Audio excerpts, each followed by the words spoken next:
His name meant shame. At 5 years old, he fell from a staircase when his grandfather's palace was destroyed. He never walked again. He grew up hidden in a city called Lo-debar, a Hebrew word that means no place. A place that does not exist on the map of memory. A place where forgotten people go to die. He was the grandson of a king. He lived like a beggar.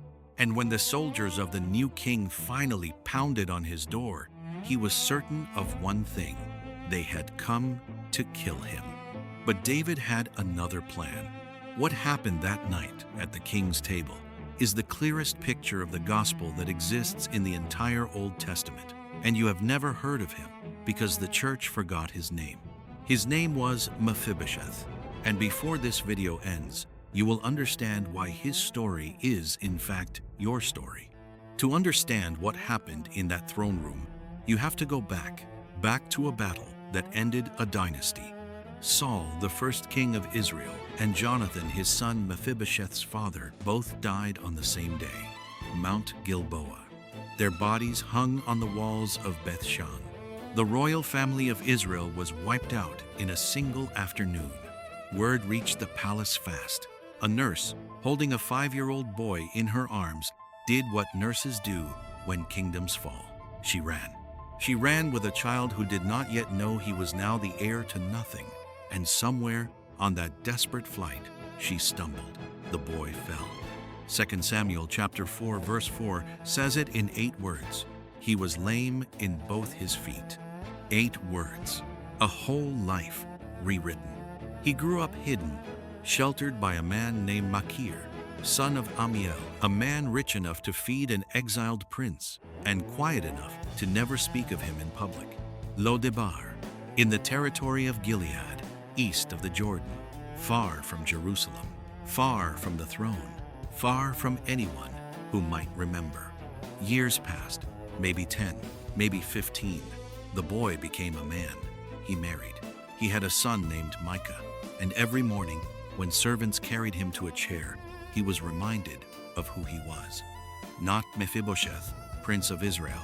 Mephibosheth, the lame one, the forgotten one, the one whose own name, in his own language, was the word for shame.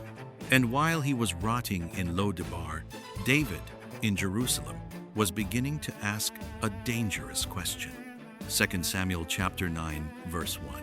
The kingdom is finally at peace. The wars are over. The throne is secure. And David, sitting in the palace, looks around at all he has and asks his servants something no king asks. Is there yet any that is left of the house of Saul, that I may show him kindness for Jonathan's sake? For Jonathan's sake, not for the survivor's sake, for someone else's sake. You have to stop here, because if you miss this line, you miss the gospel. David did not search for Mephibosheth because Mephibosheth deserved it. He did not search because Mephibosheth had earned it. He did not even know if the man still existed. He searched because of a covenant he had made years before in a cave with a friend who was now dead. Go back further. 1 Samuel chapter 20. David is a fugitive. Saul wants him dead. And Jonathan, the king's own son, the next in line for the throne, does something that should not make sense. He chooses David over his own crown.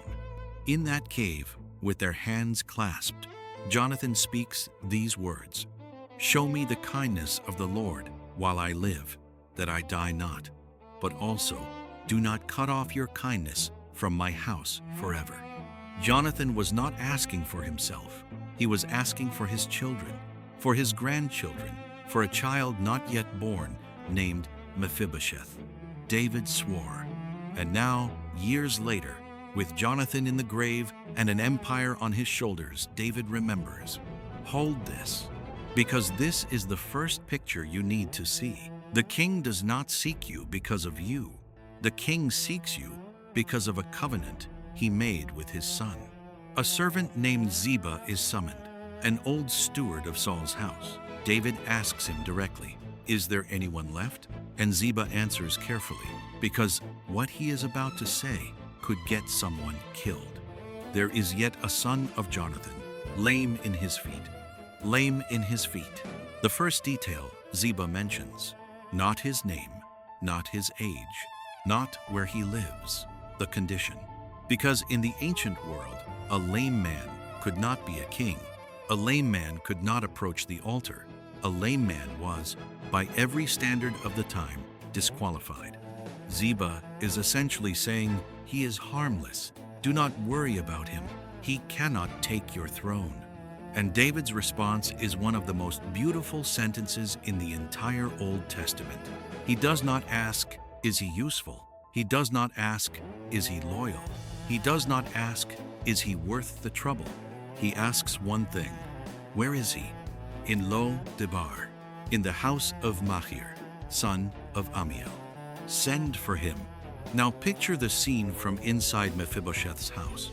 A man who has spent his entire adult life hiding, who has trained himself never to be seen, never to be heard, never to be remembered.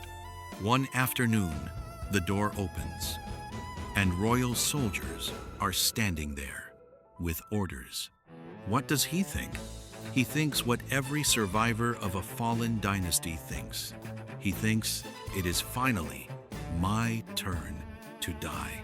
He cannot run. He cannot fight. They lift him. They carry him mile after mile across the Jordan, west toward Jerusalem. He sees the city in the distance, the city his grandfather once tried to defend, the city of the man who replaced his family on the throne. He is brought through the gates, through the courtyards, up the steps, into the throne room, into the presence of the most powerful man in Israel. And he does the only thing his body can do. He falls on his face. 2 Samuel chapter 9, verse 6. And when Mephibosheth, the son of Jonathan, the son of Saul, was come unto David, he fell on his face and did reverence. He is waiting for the sword. David speaks one word, Mephibosheth. The lame man lifts his head, just enough to answer, just enough to whisper, behold thy servant. And then David says something that the lame man's entire life had not prepared him to hear. Fear not, for I will surely show thee kindness for Jonathan thy father's sake, and will restore thee all the land of Saul thy grandfather, and thou shalt eat bread at my table continually. Stop. Read that again, slowly. Fear not, for Jonathan's sake, all the land restored, the king's table continually. End quote. Mephibosheth has prepared his entire life to be erased, and in one sentence, the king has given him three things he never asked for: identity, inheritance, and a permanent seat in the royal family. End quote. He cannot process it. The grace is too large. The accusation in his own heart is too loud. So he does what broken people do. When grace shows up, he names himself before grace can name him. What is thy servant, that thou shouldest look upon such a dead dog as I am? A dead dog. That is what he calls himself. Not a man, not a prince, not even a beggar. A dead dog. Something already finished. Something not worth the king's notice. If you have never, in the dark of your worst nights, called yourself a dead dog in your own thoughts, you may have never understood the gospel. Because the people Jesus came for are the ones who already know what they are and what they are not. The king does not argue with him. The king does not lecture him. The king simply moves forward. He calls Ziba in. He gives Mephibosheth back every acre that ever belonged to his grandfather. He assigns Ziba and his 15 sons and 20 servants to work the land for the lame prince. And then he says 8 words that change the rest of the story. Mephibosheth, thy master's son, shall eat bread alway at my table. If this is the moment you needed to hear today, if something inside you just cracked open, leave a like on this video right now. Just one tap. So this story reaches one more dead dog who needs to know there is a table waiting. He left that throne room a different man. And when he sat down to dinner that first night at a long table, in a hall full of warriors and counselors and the king's own sons, he noticed something that changed everything. The tablecloth. 2 Samuel chapter 9, verse 11. The Hebrew text says, "He ate at the king's table, Keakad Mibni Hamelech, as one of the king's sons, not as a servant, not as a project, not as a pity case, as a son. And when he sat down at that table, the long cloth that covered it fell over the edge, down past the chairs, down past the legs, and it covered his feet. Nobody could see them. The crippled feet, the shame, the reason he had hidden for half a lifetime, gone, hidden by the king's own table." This is the second picture you need to see. When you sit at the king's table, what you cannot fix in yourself, the table covers. The righteousness of the king's son becomes the cloth that hides what still does not walk in you. You do not have to be whole to be welcomed. You only have to be summoned. He raised his son Micah in the palace. He ate with princes for the rest of David's reign. The lame man from no place was now seated every single day in the room that decided the fate of Israel. But the story is not over, because years later someone almost stole that chair from him. Absalom rebels. David flees Jerusalem. The kingdom tears in half. And in the chaos, Ziba, the old steward, sees an opportunity. He gathers food. He intercepts David on the road as the king is fleeing, and he lies. He tells David that Mephibosheth stayed behind in Jerusalem, that the lame prince is hoping the rebellion will restore the house of Saul to the throne, that Mephibosheth has betrayed him. David, exhausted, hunted, surrounded by enemies, does not investigate. He makes a decision in seconds. He gives all of Mephibosheth's lands to Ziba. And just like that, without a trial, without a hearing, without a single word from the accused, the lame man loses everything the king had given him. But notice what he does not lose: the chair at the table. Because the chair was never about the land. The chair was about the covenant. And no servant's lie could touch a covenant sworn between the king and his beloved. Months later, David returns to Jerusalem, victorious. And as he comes into the city, a man stumbles toward him.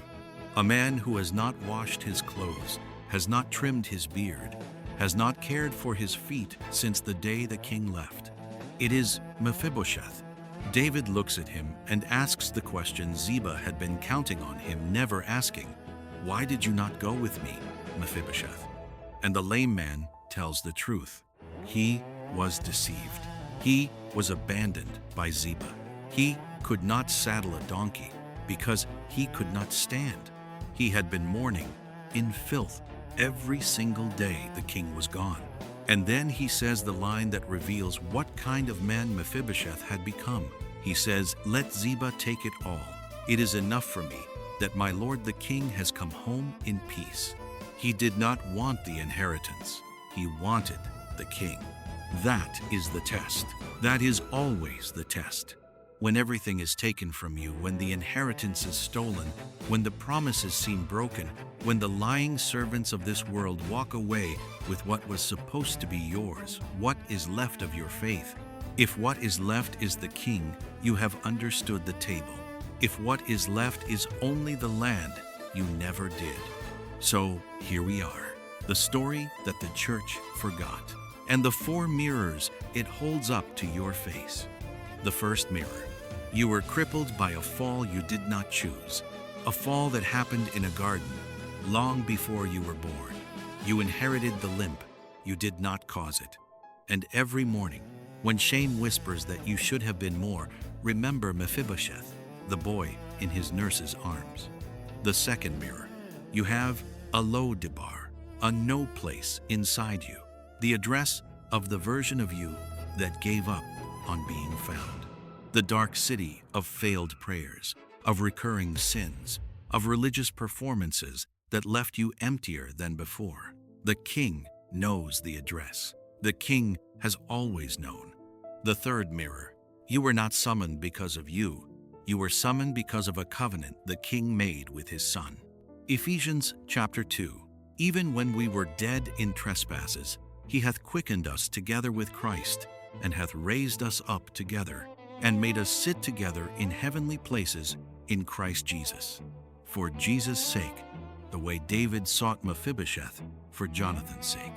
Read those two passages side by side, and tell me they are not the same picture.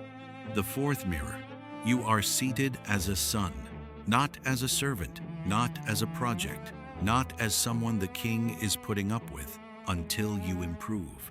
The tablecloth covers what does not walk in you. The righteousness of Christ covers your feet. And you eat every single day in the room that decides the fate of the kingdom. Mephibosheth never walked again. He just never had to, because the table came to him. If you needed to hear this today, if this week, this month, this season, you have been sitting in a Lo-debar of your own making, certain that the soldiers at your door have come to finish you, write one word in the comments below. Table. Just that word, table. I read every one, and I will pray by name for every person who writes it this week, because there is a chair waiting in that room, and the king has already remembered your name. There is one more story like this one, in the same book of Samuel, about someone the world also forgot. A woman who sat for 5 months on a rock, alone, guarding the bodies of her own children, until a king finally heard about it. And what he did when he heard changed Israel forever. Her name was Rizpah. That story is next.